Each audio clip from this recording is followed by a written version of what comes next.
We are so thrilled to be partnering with Hinge. Hinge is the dating app designed to be deleted. As you all know, I'm a huge Hinge advocate as I met my partner of almost 3 years on the app. Even before meeting him, Hinge was always my go-to app because I met more relationship-minded people here and had some great dates. Clearly, I haven't been on the app for a little while, but I re-downloaded it to check out some of the new features. One that stood out to me was the voice prompt, my best friend's take on why you should date me, where your friend can hype you up. Not only does this make the profile creation less daunting, but it's not always easy to see your own green flags. So to test it out, I asked Yue some fun prompts to get her take on what I could put if I was dating again. So the first one, how long have we known each other? What was your first impression of me and how has that changed? Julie and I have known each other for almost 10 years. My first impression of Julie was that she's very social, but I've learned that she has a lot more depth to her beyond the social butterfly that she is. My next prompt, what do you think are my green flags?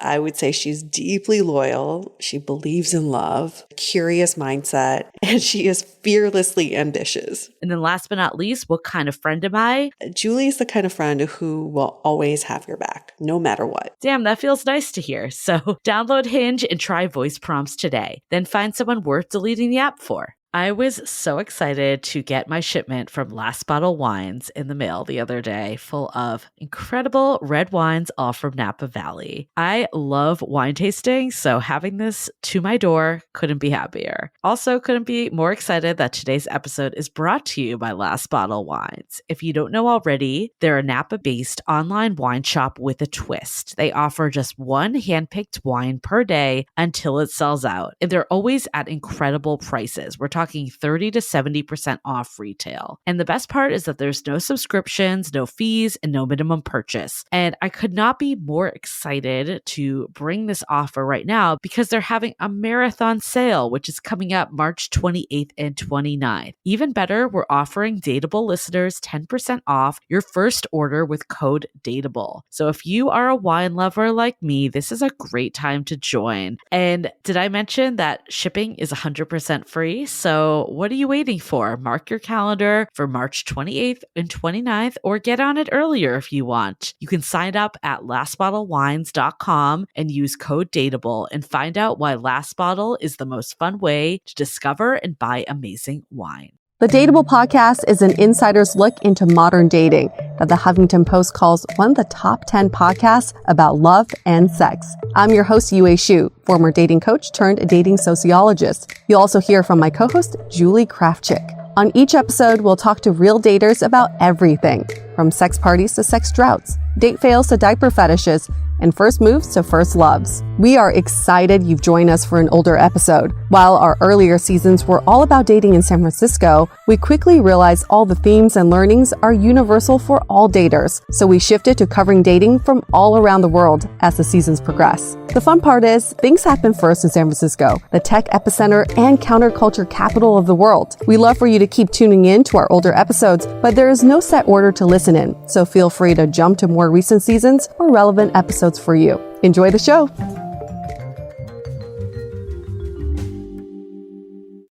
This episode of Dateable is brought to you by Scoot, shared electric scooters you can ride anywhere in San Francisco. Thank you, Scoot, for providing us with a Scoot Quad for this episode. Dateable listeners get a special deal, $10 for 3 hours of scooting. Sign up at scoot.co/dateable or use the code HOTDATE. So guys, we're so excited to be back for season 2. A lot has happened since the release of season 1. We were featured in Huffington Post as one of the top dating podcasts. We had a nice write-up in About SF. We've even set up a few listeners with some of our guests. Hello, Love Karma. And the response has just been overwhelming. I can honestly say that this podcast has been life-changing for the entire Dateable team, and we hope to continue listening and learning from you guys. Now, we just cannot wait for all of you to experience season 2. Let's just say you will not be disappointed. As you may remember from the season 1 finale, I set out to do a Tinder experiment of my own after being inspired by Robert's story. We will have all those results for you on the next episode. But for this premiere episode, we did something a little different. I was set up on a blind date, and the kicker is, my date and I had to record a candid post-date interview. So, here you go.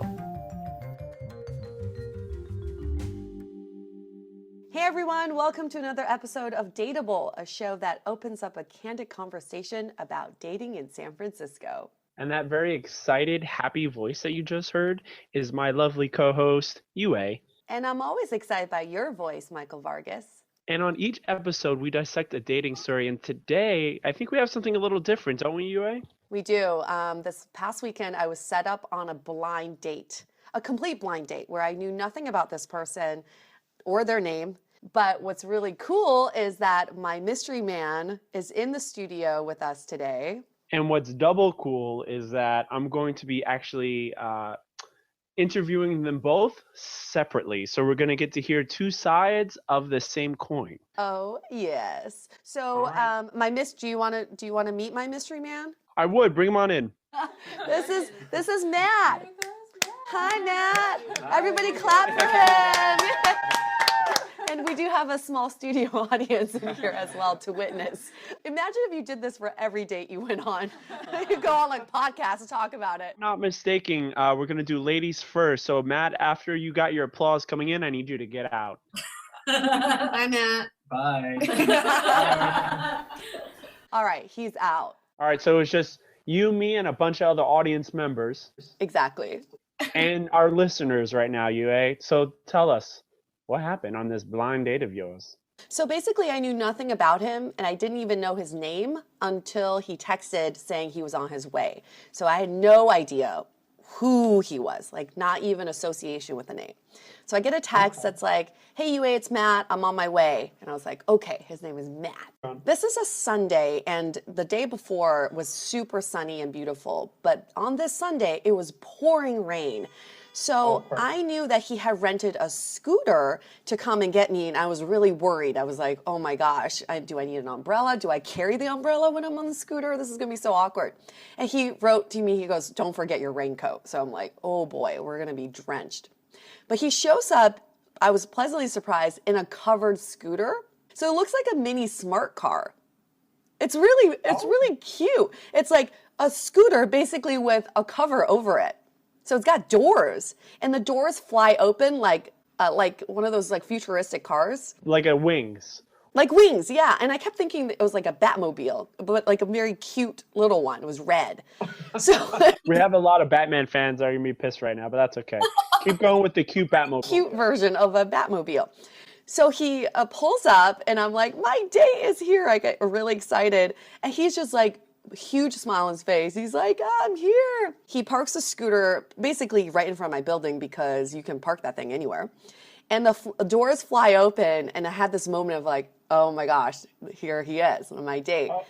And he walks out, I swear in my head, it was slow-mo. He walks out of the scooter, and he has this just really amazing smile. It's just like one of those smiles that you're like, okay, it's not raining outside. They're chirping and all of it. Yeah, very sunny disposition. And he's super cute. So I'm like, awesome. This is going to be a great date. We get into the scooter, and he's like, what do you want to do? And I'm like, I'm down for anything. I'm pretty new to San Francisco. I'm down to explore. And he's like, well, in this thing, we can pretty much explore the whole city in the next 2 hours. So at first he's like, let's just go to Fillmore area and see what we can find over there. I'm like, awesome. Nice. Yeah, that's a great idea.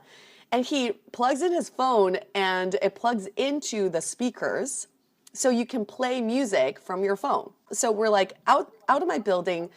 I swear to you, we're not even half a block down, and there's already 2 girls in the next car taking photos of us. And we're like, what? We're getting so much attention already because this thing is so cute and like noticeable. You'll be able to notice on the road for sure. So we say hi to them. Date is off to a great start. And we're on our way to Fillmore. He's like, let's just do a little detour around Nob Hill. Let's go down to like, Russian Hill or up to Russian Hill. And then we go to Cow Hollow. And he's like, I'm avoiding the marina. So we turn back around. And then we go, and then we go up Pack Heights. And as we're going up this hill, now I was like, my favorite park in the city is Lafayette Park. Have you ever been, Michael? Yeah, absolutely. It's a beautiful park. It's like got a gorgeous view of the water, right? And gorgeous houses down there. So he's like, why don't we just stop there for a little bit and go to the park? super romantic. Oh, and one thing I forgot to mention was that when he pulled up, he had put his jacket on my seat to keep it dry for me. Oh, that's a rarity. So we go up to the top of the hill, and I'm like, this is one of my favorite views. We have a moment of like, oh, this is so nice. So nice spending this time enjoying the city that we both live in. And then it starts pouring even harder. So we're like, let's go drink. And he's like, do you want to go on Divisadero? I'm like, perfect. I've never really hung out on Divisadero. So we hop in the scoop. He's like, I always drive by this like bar. It's called San Francisco Athletic Club. I think that's what it's called. And he's super sporty. And in our like, conversation in the scoot, he's talking about how he used to run track and how he owned a climbing gym. So he's like very athletic, very sporty, very outdoorsy. So I'm guessing he's also in shape too, right? Oh, he's super in shape, but it's like in shape of like a runner. He's very lean man. So he's like, this really caught my eye, obviously, this bar. So we're like, yeah, let's go there. We go to the bar and we order our drinks. And we just like really get to know each other because we know nothing about each other. And I can say that Matt is someone that I've never met. This is a type of person I've never met before. He's very different than any guy I've ever dated or been on a date with. So pretty soon we start talking about relationships, right? So I'm like, what's like your relationship history? And he's talking about how the longest he's been with someone was like 2 years, I believe. He's never lived with a girl, and he feels like now is the time for him to find someone to like be with and commit himself to, which is great to hear. But there was one red flag that gets me every time. He's what I call a converter. He converts ex-girlfriends into friends. And he'll convert friends into girlfriends. So it seems from his relationship history, he's only dated friends. And those girls turn into friends. So he has a bunch of friends who used to be his girlfriends. And that is he had friends that turned to girlfriends that turned to exes that are now friends. Exactly. He's a converter. He funnels them through this pipeline. And that's really alarming for me because I have my own insecurities when it comes to jealousy. And I get very jealous when a guy has a lot of female friends to begin with, but to have a bunch of female friends who you used to sleep with, and it's a little bit too much. And it goes beyond my comfort level. So that was like a red flag. Before this red flag of this conversion tactics that he uses came up, how were you feeling about him? So this is the thing. When he told me about his conversion process, it made so much sense because there's something very comforting about Matt where you almost put him in the friend zone immediately. And I think with him, we were having so much fun. We were talking about so many things. I felt so open with him, and I felt like he was very open with me, but I also felt the friend vibe. Okay, so you already kind of had that vibe of his conversion from the beginning. Yes, I did. But what was most interesting about our bar conversation is that it turned into talking about relationships to giving each other relationship advice, dating advice. So he was talking about something. Oh, he's talking about like, at what point, he's like, I believe the guy should make the most effort in the beginning. But at what point should the girl step in and start making effort? So he was talking about how with some of the girls he's been seeing, after 3 or 4 dates, he'll actually text them and be like, hey, just to check in, how are we doing? How do you feel about me? Should I make more effort, or are we like headed down this path of like friendship? Anyway, so still we're having great conversation, and then it's time to leave. So we get on the scoot, we head right on back. It's like still raining at this time. And he's very gentlemanly, takes me back to my place. But that's basically what happened. But I would have to say, I've been on many blind dates before, and this was definitely the best blind date I've been on. Really? What made this so much better than your previous blind dates? When was the last time you picked someone up for a date in the city, right? When was the last time that happened? You always end up meeting, and you always get the text like, oh, I'm in a lift, I'll see you in 5 minutes.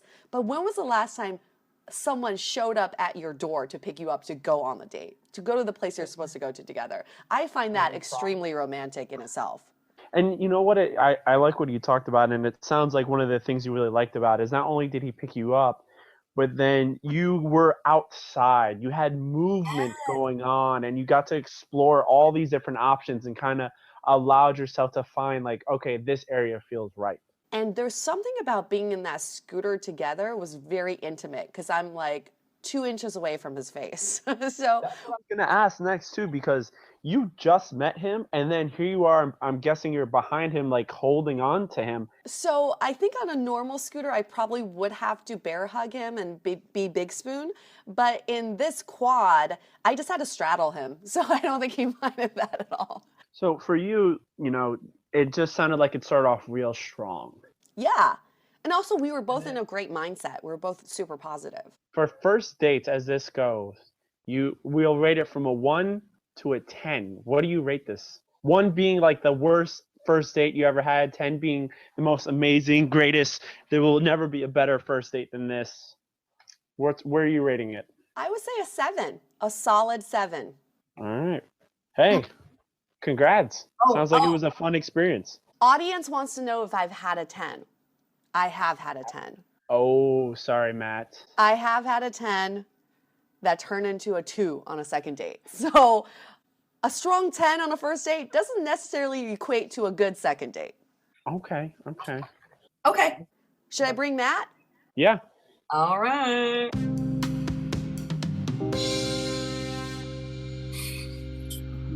All right. Is UA out? Later.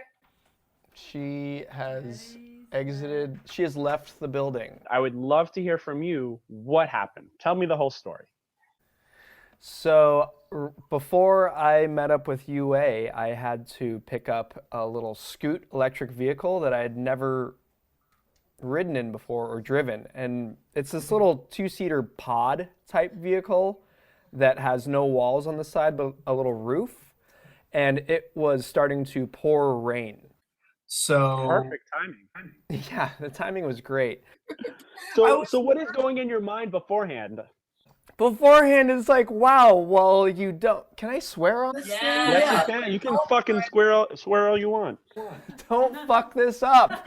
So it was great. I showed up and I'm pretty sure I told her right off the bat that I was nervous. I don't think I rolled right up and said, I'm nervous, but, it was high, I'm kind of, yeah. So picked her up, and what was nice is she was smiling. She was wearing a raincoat. It's just nice to show up on a date and have someone already be in a good mood or think she's in a good mood. So, because we kind of had this we're in this together kind of feeling, and it was a blind date. To be honest, I had a little bit of information beforehand. Apparently she didn't know anything about me. You see her, what's like your first impression of her? My first impression, she had a little camera and she was filming, and I was like, wow, she is so energetic, and she was so happy and just amped to be doing this. So I was like, yes, this is awesome. And she's very attractive, and it was just a nice, like, this is going to be a good time. Cool. So that was my first impression, that it's going to be all right. We hopped in the Scoot, got in there, and I've only been back in the city for about 4 months. So I didn't really quite know where we were going to go yet. I figured we'd scoot around for a little bit, just kind of have her experience being in this little pod roaming around. It's like you're in a roller coaster. So we started rolling around and took off to some little, we stopped at a park. I totally forget the name of the park already, but of course she gets out. I don't know if she was just being nice, but she's like, this is my favorite park in the city. There's always great dogs here to hang out with. So, okay, what's some of the things that you're starting to chat about? Getting to know each other a little bit, seeing what brought her to San Francisco, where she's been, talking about me being gone for a minute, because both of us kind of have very, not quite transient, but mobile lifestyles. So where we were definitely meeting up on and just having good conversation about. So it was raining pretty good at this point, and just kind of finding out she had just actually, she's a trooper. I just remembered she cracked a rib earlier that morning or did something because she teaches some hip hop dance classes, and I guess either a co-instructor or someone in the class gave her a big hug, and just boom, like one of her ribs right before she taught the class, I guess got popped out of place. So she's like, don't make me laugh. This hurts a lot. So good thing for me. No pressure. Yeah, there was no more pressure to try and be funny. So, so then we kind of decided, since it was raining and we gotten a little bit of walking in and we saw some cool dogs running around, and we went and grabbed a drink. Before you get to the bar, what are you thinking about this girl? I mean, you just met her for an hour, so what are your impressions of her at this point? I'm thinking she's way cool. I'm thinking that she's doing really cool stuff, that she's got this great podcast going. It was kind of interesting to figuring out before this date, like, okay, do I approach this like a date, like I'm trying to pursue someone? Is this what degree of date is this, if that makes sense? Like, And what did you decide on? I guess I decided that, hey, this is a really cool person to know, where it's just our first time going on a date. It's all been going well. See where it goes from here. But no expectations. That's one of my things, is I try not to have expectations too soon about dates, because in San Francisco here, I don't know what the other person's thinking. And it's a little early, the first 45 minutes of meeting someone. I can't be like, hi, do you like me? Do you want to go out again? And I don't want to jump the gun. All right, so you're open-minded, you're seeing that she's a pretty cool chick, and then you go to this bar. Yes, we go to this bar. I'd never been in there. I'd driven by it a bunch. It kind of looked like a sporty bar. So we parked and head in, and sure enough, there were about 50,000 TVs with sports on them, and people there drinking beer and watching sports. So super romantic date. we were, yeah, it was super bromantic, so bromantic. So we kept it to one drink, and I got to pick her brain for a little bit more, and it was good. And honestly, So I've listened to a few episodes and learned that her and you both are dating coaches, and I figure, well, hey, see what you guys are seeing in the Bay here, because I'm new here. So you kind of use it as like a info session a little bit. I probably, yes, I did, but I don't think it was a gross amount of questioning or badgering to her about it. Yeah.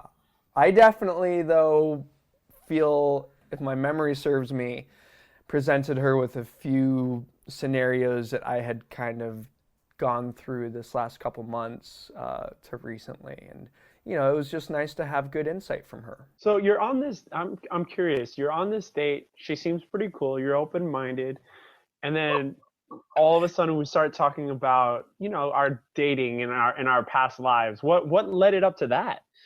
Do you normally talk about previous dates in your first date?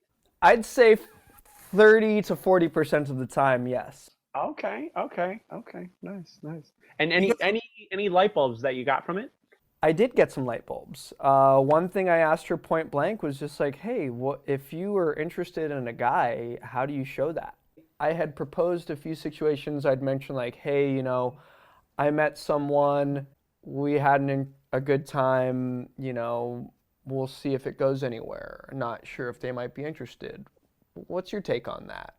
Yeah. Yeah. Well, that's, for me, it's an indicator to show girls, because if I'm talking about it, they're more than welcome to talk about the dates that they've been on.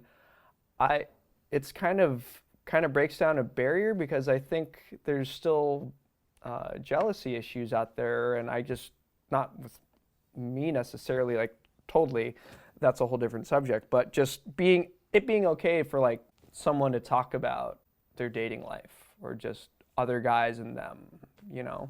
So you just wanted to see how she would kind of react to that and see if she would be open to that experience, like to the idea of it? Yeah, I'd say so. Okay. And then the other thing too, I got a question for you. You asked her like, hey, if you like someone, how do you act, or how do you do that, or how do you show that you like someone? Were you doing that also as a way for you to get intel on seeing if she was interested in you? In a roundabout way and subconscious way, I would say yes. Nice. Well done. I mean, it's like you're asking her, hey, how do I know that you're interested in, without directly asking it? That's good. You're doing work, being very proactive.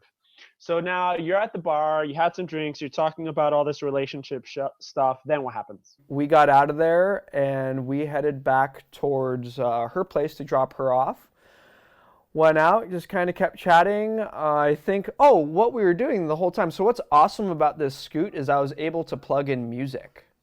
So we were like singing along. I think I put on some like easy like Sunday morning radio on Spotify. So we were just like, the oldies were coming on and we were totally singing as we were like headed down the road. So that sounds fun. Yeah. Regardless if anything, by that point, it was a great date with someone. Well, okay, so I got a couple questions. One, at the end, did you feel like you wanted to kiss the girl? I feel like, oh God, I'm not going to be diplomatic about it. Yes, yeah, I would. Or I did want to, yeah. So what stopped you? I just wanted to be a gentleman. Well, here's the thing. Because I did a little bit of homework and listened to some of the podcasts beforehand, some advice from her. She had laid out a good 3 dates, and nowhere in date number 1 had been mentioned that there was any action. So I was like, okay, cool, because she had like a 3-date kind of scenario set up. So I was just like, okay, cool. If we hang out again, and personally for me, I also have a 3-date rule. So if you hang out with someone 3 times, and if you're attracted to them and want something physical to pursue, you got to make a move on the 3rd date if you already haven't, because then you're going to fall into the friend zone. Yes. Did you think that she wanted to kiss? I feel like, I don't know if she wanted to, but I also am pretty sure if I would have like stepped forward and taken the initiative, she would not have turned away. I wouldn't have been like, I don't think it would have been the awkward, like, oh, you kissed me on the cheek. You know, you caught me on the cheek. In the face. Yeah, or like, she had these boots on. Like, so she has this very, like, unique way of dressing. She had tights on, like workout tights, and then like boots up to her knees. And I did not want to get kicked by those things. Because she's talking about like hip hop dancing, she's like athletic and got strong legs. I'm just like, like no boot print to the chest today, Matt.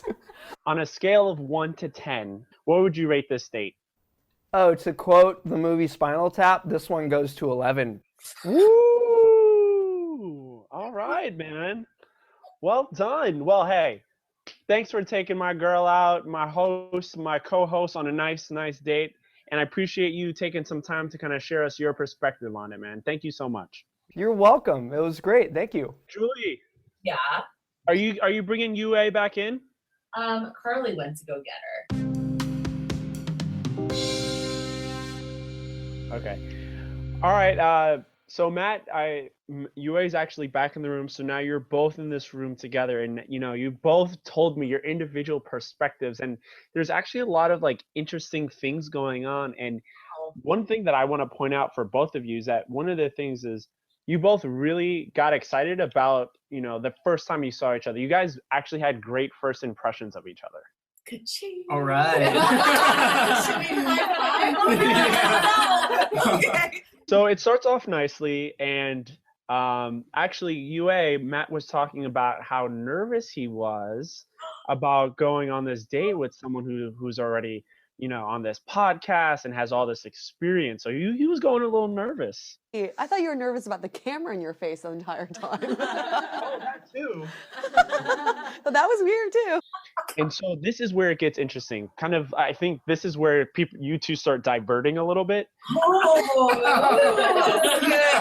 diversion. So what she said at this point is that she's picking up a friend vibe, a very friendly vibe. This is a nice guy who, it just feels like he could be a potential friend. And Matt, one of the things you were talking about is how you want to leave it open, and you were just trying not to push anything too hard, because Matt says that he didn't know how to really react, because he didn't want to force this to go a certain way because it was such an odd situation. So he didn't know how to play his cards on that one. Actually, before that, there was something about jealousy, and Matt was talking about how he wanted to kind of see if, I might be wording this not just right, but he wanted to see how you would react to the idea of him talking about past relationships and making sure you're not a jealous type person. Ooh. And Yue says that she was a jealous type person and felt that happening. And One of my biggest weaknesses. Well, I think from producer, it didn't sound like Matt was doing it to see if you were jealous, more just like because he knew you were a dating coach and get like your opinion of dating. I think though, like talking about other people on dates can come off as a friend vibe. Like when you're talking about other girls, like I've been on dates before and that's happened. I'm like, oh, this guy's not interested because he's talking about other girls. Yeah, light bulb. Absolutely. That's why I was like, oh, maybe that's just a friend zoned situation now, because we're like sharing dating advice now. Oh, Matt, Yue was very impressed because one of the first things you did, which you didn't even mention, was that you put a coat on the seat so that Yue wouldn't sit on something wet. Thank you. He's like, but I had nowhere else to put it. No, that was really sweet. I think it's like, for me, it's the little thoughtful things that people do on dates that really are memorable for me. It's like holding the door open for me, when you pulled back the seatbelt to let me out. Like those are nice things that, that I remember. The little things don't mean a lot. They mean everything, right? This is where it diverts a little bit more. At the end, I asked you both, how would you rate this from 1 to 10 for first dates? Okay. So you rated this a 7. And then Matt rated this an 11 out of 10. I was pressing Matt on this. I wish I asked you, Yue, but at the end, did he want to give a kiss? And he said he absolutely wanted to kiss you, but wasn't sure if that was the right time. And he kind of wanted to be, he knew that you would want to wait 3 dates and you also want a completely sober kiss. So he held back, but he wanted to give you a smooth. That's commendable. That's pretty commendable. So I do want to talk about the giving the date a 7. So a 7 in my book is like a solid 10, really. I mean, that's like, it's on a curve. But you also picked up a friend vibe too, so I'm sure that had something to do with the 7. Exactly. Right? I think it would have been a 10 until the girls were brought into the conversation. Now, I was also very curious. So I was also egging you on because I'm always curious. But of course, we spent a good amount of time talking about the other girls in your life. So it could have been a 10 if I didn't like egg this part on. But I also do a dating podcast, if you didn't know. Just like a lot of good intentions from both of you, but maybe things here or there were not exactly clear, but that's just us misunderstanding things. So what happens is when we don't understand something, we want to put a label on it. We want to judge it because that makes us feel safe and makes it feel understood. But I would say people to sometimes just be in the ambiguous and allow that to happen and just allow the truth to come out organically and give it time. I think that's a big takeaway. I kind of feel like, I kind of got a different takeaway from this. I feel like one of them was I made assumptions during the date that I could have clarified on the date. So when we start talking about the girls, I could have been like, so, like, is there a reason why we want to bring this up? And is this more of a platonic vibe that you're getting? I could have brought that up, but I didn't. I was just making assumptions that maybe Matt was just not interested. And two is, I think for men, I think it's great to keep things open and to keep things ambiguous. But at a certain point, I do think a guy should be a little bit more aggressive. And even if you're like, I'm not sure where this is going, you can still push it in a direction that you want it to go, not force it, but like drive it that way and see how the girl reacts. Yeah. I actually do appreciate it when guys, like go in for the kiss, for example, or talk about a second date already after a first date. I like that aggressive, but also that's just my style. Some girls may not like that. They may think it's a little too much, but I appreciate that because at least I go, okay, at least I know he's interested. No, that's great. I actually have two questions, but we'll start off with that one. What about a girl showing aggression on a date? Do you think I showed you any signs? No. So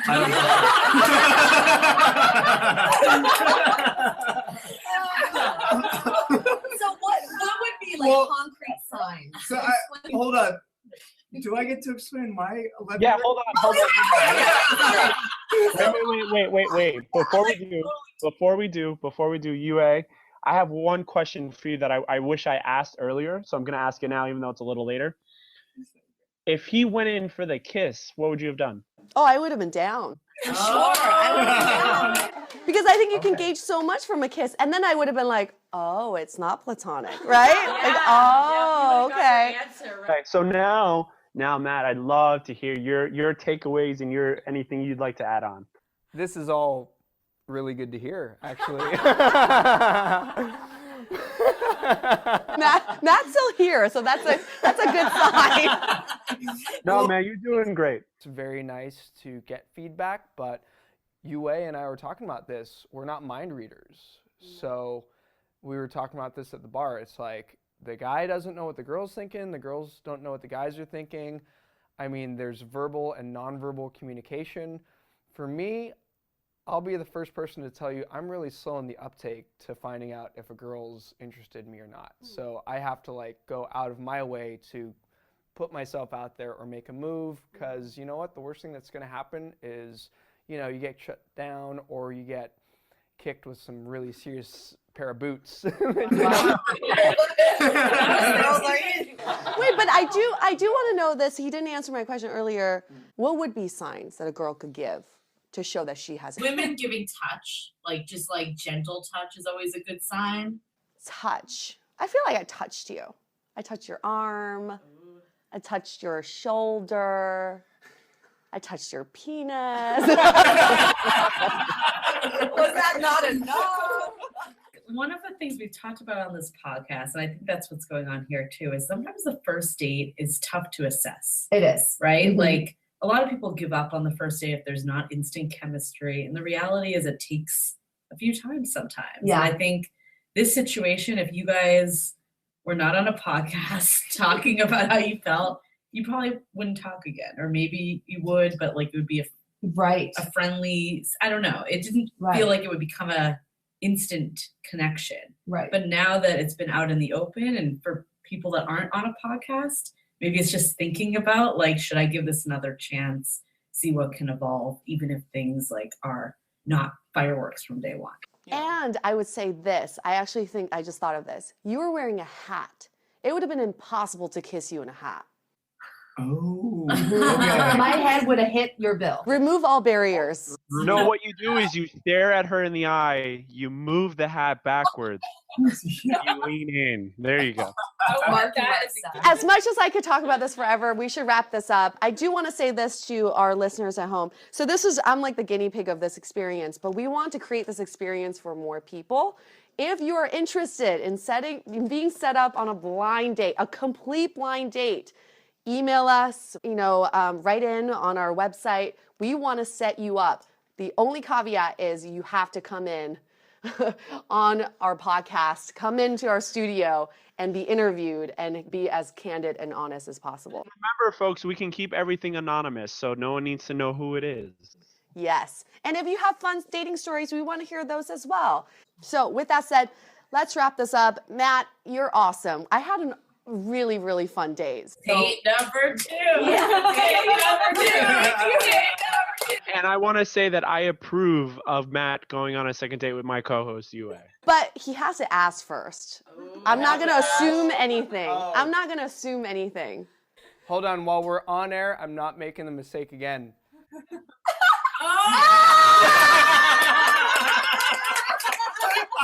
went in for the kiss. I wish we had recorded that on video. I had no idea that was going to happen to me. I am blushing so hard right now. I can do better than that. Just give me, I can do better than that. Take two. So are you asking me? Yeah, let's go out again. If you would like to go out sometime again. I would love to. No recording devices and no podcasts. Okay. Done. All right. And with that, Michael, I'm going to take a cold shower. And what do you have to say? Stay dateable. Yeah. Thanks again to Scoot for lending a Scoot quad to me and Matt for our blind date. Now, if you dare, there is a video of the date. Just search for Dateable Podcast on YouTube. If you want to try Scoot for a blind date or first date of your own, check out scoot.co/dateable. There's a special discount for Dateable listeners, which is $10 to sign up with the code HOTDATE. Scoot is also having a party this Friday, April 22nd, for Earth Day at their new headquarters located at 1077 Howard Street. There will be Smitten ice cream and a vegan food truck. So hope to see you there. And of course, you can always find us at dateablepodcast.com.